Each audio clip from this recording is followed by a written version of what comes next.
कई बार हम स्पेशली इस युग में, इस समय में जहाँ जी रहे हैं, कई बार हमें लगता है सारी टीचिंग्स जो हैं ऑनलाइन अवेलेबल हैं, बुक्स के द्वारा अवेलेबल हैं, लाइब्रेरीज़ बढ़ रही हैं।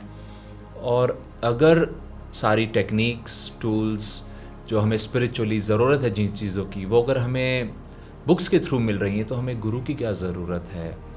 तो यहाँ पे जो मेरे खुद टीचर थे स्वामी कृष्णानंदा जी, जो परमहंस योगानंदा के डायरेक्ट डिसाइपल थे, वो कहते थे बुक्स से आपको इन्फॉर्मेशन मिल सकती है, टीचिंग्स मिल सकती हैं, टेक्निक्स भी मिल सकती हैं, बट टेक्निक या आप कह लीजिए मंत्र जो है, टेक्निक है, प्राणायाम प्रैक्टिस है, जो भी आपके गुरु कहते हैं, उसमें जो चेतना है वो आप अपनी चेतना से प्रैक्टिस कर रहे हैं, लेकिन आपकी चेतना को भी चेंज होना होगा ना। जो हम कहते हैं मैं योगा प्रैक्टिस कर रहा हूँ, भक्ति योग है, कर्म योग है, ध्यान है।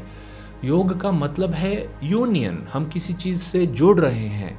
तो योगानंदा जी, स्वामी कृष्णानंदा जी, सभी गुरुओं की तरह ये बताते थे कि आप अपनी चेतना को गुरु की कृपा के द्वारा, आपके मेहनत के द्वारा, आपके एफर्ट्स के द्वारा, लेकिन फिर गुरु की कृपा के द्वारा ईश्वर की चेतना से एक करना चाह रहे हैं।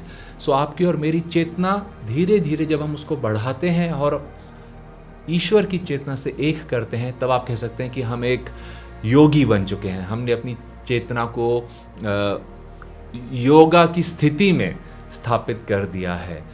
तो योगानंदा जी बताते थे कि हम सब की, सृष्टि की ही रचना ईश्वर ने की है, और सनातन धर्म सिखाता है कि हम सब ईश्वर से आए हैं और एक एक करके अपनी इच्छा से, स्वेच्छा से, भक्ति के द्वारा हमें एक एक करके हम दोबारा ईश्वर में लीन होंगे, और उससे हमें मोक्ष की प्राप्ति होती है, परम आनंद, नित्य नवीन आनंद की प्राप्ति होती है, आत्म साक्षात्कार, एनलाइटनमेंट, कई रूपों से इसको हम एक्सप्रेस करते हैं, लेकिन उसकी हमें प्राप्ति होती है, योग की स्थिति की प्राप्ति होती है। तो इसमें गुरु का क्या रोल है? कई बार हमें, अधिकतर समय हमें पता ही नहीं होता है शुरू में कि हम ईश्वर को ढूंढना चाह रहे हैं। हमें लगता है मैं खुश होना चाह रहा हूँ, मैं अपनी समझ को बढ़ाना चाह रहा हूँ, जीवन में क्या हो रहा है, मैं यहाँ क्यों हूँ, मैं इन बातों को जानना चाहता हूँ। खुद स्वामी कृष्णानंद जी हमें बताते थे कि मैं ट्रूथ को ढूंढ रहा था, सच्चाई क्या है, सत्य क्या है, मैं इस खोज में था। और बोले कि फिर मैंने कुछ बुक्स पढ़ी, फिर जब उन्हें ऑटोबायोग्राफी ऑफ अ योगी पढ़ी, तो वो योगानंदा जी, उनकी तस्वीर ये है। बोले मैं उनकी तरफ बहुत आकर्षित हुआ, उनकी आंखों की तरफ। और फिर जैसे वो बताते थे कि 3 दिन 3 रात वो एक बस में बैठे, न्यूयॉर्क से लॉस एंजलिस तक योगानंदा जी से मिले। उनका सौभाग्य था, उनके कर्म अच्छे थे। योगानंदा जी ने कहा मैं इस समय शिष्यों को ज़्यादा नहीं ले रहा हूँ, क्योंकि वो अपना शरीर त्यागने वाले थे कुछ समय में, तो उस टाइम पे वो ज़्यादा लोगों को नहीं ले रहे थे। और उन्होंने कहा कि मुझे डिवाइन मदर कह रही हैं कि तुम्हारा यू हैव गुड कर्मा, तुम्हारे कर्म बहुत अच्छे हैं पास्ट से, I will accept you as a disciple. तो कृष्णानंद जी ने कहा, लेकिन कृष्णानंद जी कहते थे मैं गुरु नहीं ढूंढ रहा था, मैं ईश्वर को भी नहीं ढूंढ रहा था, मैं तो इन बातों के बारे में विचार कर रहा था। और बोले उस बुक के द्वारा मुझे पता चला, वो उस टाइम पे यूएस में थे, तो बोले, और ये 1948 की बात हो रही है, तो उन्होंने कहा कि आजकल गुरु, योगा, कर्मा, धर्मा, ये टीचिंग्स यूनिवर्सल हो गई हैं। इंग्लिश लैंग्वेज में एक्चुअली इन वर्ड्स का एक्सेप्टेंस भी हो गया है। पर वो कहते थे उस समय मुझे इन बातों के बारे में पता नहीं था, लेकिन मैं सत्य की खोज कर रहा था। तो बात ये है कि ईश्वर आपको और मुझे, आप कह सकते हैं, एक बहुत बड़े सीसीटीवी कैमरा की तरह देख रहे हैं। और जब उनका एक भी बच्चा कुछ ऐसी खोज में लग जाता है, खुशी, परम आनंद, सत्य, ज्ञान, तो एक सही समय पे ईश्वर हमारे लिए एक गुरु भेजते हैं। वो गुरु पहले से ही चुने हुए होते हैं, ये ईश्वर की लीला है, वो जानते हैं। लेकिन बाद में जैसे हम कहते हैं, हम आगे आके पीछे मुड़ के देख सकते हैं, हाँ इस समय पे पहले मुझे एक पुस्तक मिली, फिर कुछ दोस्त मिले, फिर मुझे गुरु मिले जीवन में। तो ये प्लान होता है भगवान का। लेकिन जो गुरु हैं, कई बार मुझे ये सोच के बड़ा अच्छा लगता है कि वो, जैसे आप कह सकते हैं, भगवान का जो प्रेम है आपके लिए और मेरे लिए, उसका एक बहुत पर्सनल एक्सप्रेशन होते हैं गुरु। कि ईश्वर कहते हैं जाओ, इन बच्चों को या इस बच्चे को वापस घर लेके आओ। तो गुरु इज़ अ पर्सनल एक्सप्रेशन, आप कह सकते हैं, ऑफ गॉड्स लव। ईश्वर के प्रेम का एक एक्सप्रेशन होते हैं वो। अब आइए हम उन कहानियों पे जाते हैं जिसके द्वारा, कहानियों के द्वारा हमें कई बार कुछ बहुत ही जो डीप प्रिंसिपल्स होते हैं वो आसानी से समझ आ जाते हैं। तो गुरु डिसाइपल रिलेशनशिप में मैं कुछ स्टोरीज़ शेयर करना हमेशा पसंद करता हूँ, और आज मैंने सभी मास्टर्स पे एक एक स्टोरी ली है।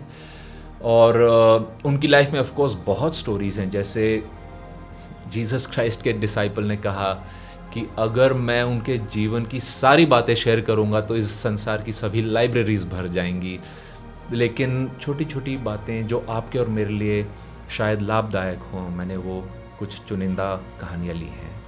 सबसे पहले जीसस क्राइस्ट, परमहंस योगानंद जी ने कहा कि हमारे पाथ में जीसस क्राइस्ट की आप देख सकते हैं पिक्चर, कृष्णा के साथ है बीच में।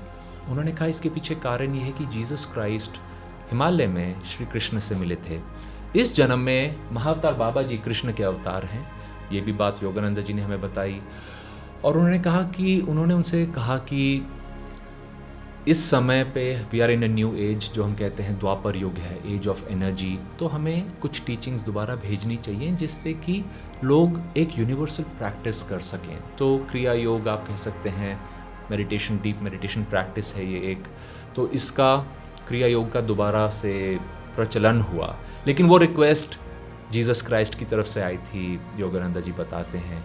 और योगानंद जी के खुद के हृदय में जीसस के लिए बहुत प्रेम था। उनके कई डीप एक्सपीरियंसेस थे जहाँ डायरेक्टली उनको क्राइस्ट के विजन्स भी आए थे, और कुछ बातें वो शेयर भी नहीं करते। तो उन्होंने कहा था एक ऐसा एक्सपीरियंस आया था, बोले it is too personal to share.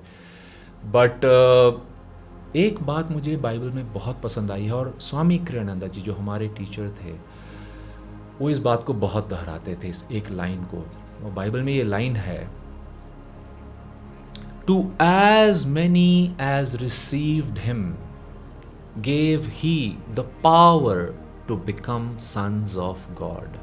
Jesus के बारे में बात है कि जिन ने उनको एक तरह से रिसीव किया, और मैं समझाऊंगा किस चीज़ को रिसीव किया, उन सभी लोगों को क्राइस्ट ने वो शक्ति दी, वो पावर दिया ताकि वो सन्स ऑफ गॉड बन सकें। अब बाइबल में कई जगह क्राइस्ट को, जीसस क्राइस्ट को सन ऑफ मैन बताया गया है, बिकॉज उनका जन्म हुआ था माता पिता के द्वारा। आप और मैं, we are son of man and women. At the same time, साथ ही साथ हम son of God, children of God, son and daughters of God हैं। तो बाइबल में ये बात है कि जिन्होंने क्राइस्ट को रिसीव किया, और क्राइस्ट एक्चुअली जीसस का जन्म का नाम नहीं है, नाम था उनका जीसस। क्राइस्ट एक टाइटल होता है, एक चेतना की स्थिति होती है। और जैसे योगानंद जी कहते थे क्राइस्ट, कृष्णा, कई बार वो कृष्णा को कृष्णा भी कहते थे। तो बात यह है कि वो एक क्राइस्ट कॉन्शियसनेस, कृष्णा कॉन्शियसनेस जो है वो एक हाई स्टेट ऑफ कॉन्शियसनेस है, गॉड कॉन्शियसनेस है। उस कॉन्शियसनेस को जब हम रिसीव करते हैं एक गुरु के द्वारा, तो बाइबल में वो कह रहे थे कि जीसस क्राइस्ट ने जिन ने उस कॉन्शियसनेस को चाहा, उसके प्रति भक्ति दिखाई, ह्यूमिलिटी दिखाई और विलिंगनेस दिखाई कि हाँ मैं ये प्रैक्टिस करना चाहूँगा, उन सभी को जीसस क्राइस्ट ने वो शक्ति दी, वो पावर दी ताकि वो सब भी सन ऑफ गॉड बन सके, संत बन सके, उनको ईश्वर की प्राप्ति हो। तो ये लाइन बहुत बहुमूल्य है। ये चीज़ आपको किताब से नहीं मिल सकती है, ऑनलाइन कोर्स से नहीं मिल सकती है। ये कॉन्शियसनेस बहुत इंटेंशनली अ गुरु गिव्स, एक गुरु देते हैं जब सही समय आता है, योगानंद जी ने कहा।